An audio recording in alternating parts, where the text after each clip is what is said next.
Ambassador Susan Rice has identified a critical flaw in American intelligence agencies, a heinous structural defect that puts American national security at risk. Check it out. Too often, our national security workforce has been what former Florida Senator Bob Graham called white, male, and Yale. White, male, and Yale, Ms. Rice? That's the pressing, critical, dangerous threat to America you choose to lecture about? Maybe you haven't heard of a little terror group called the Islamic State, dedicated to the destruction of American lives and destruction of the West. But don't mind them, Ambassador Rice, if the skin color of your employees is too pale to suit you. Am I right? No, I'm not. With all due respect, Ambassador Rice, your behavior is a danger to American security. Focusing first and foremost on political correctness, on the gender and race of your staff?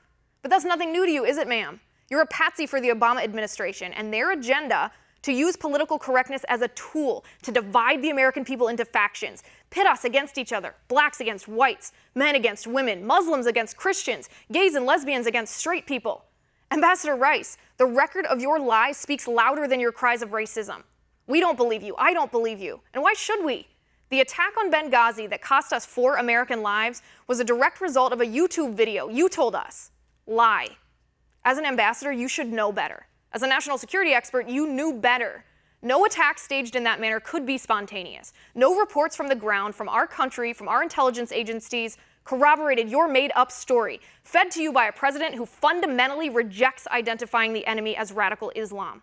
The rise of ISIS in the Middle East, you tell us, Ambassador Rice, is due to the advancing menace of climate change.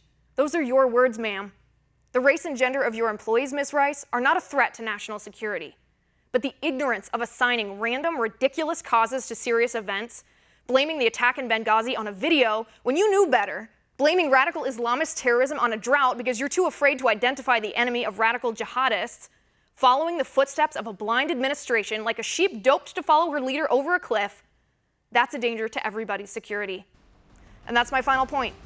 Reach me on Twitter at Liz_Wheeler. And if you liked the show, please send me an email at oann.com/contact. Be sure to catch Tipping Point again tomorrow at 10 p.m. Eastern, and have a good night.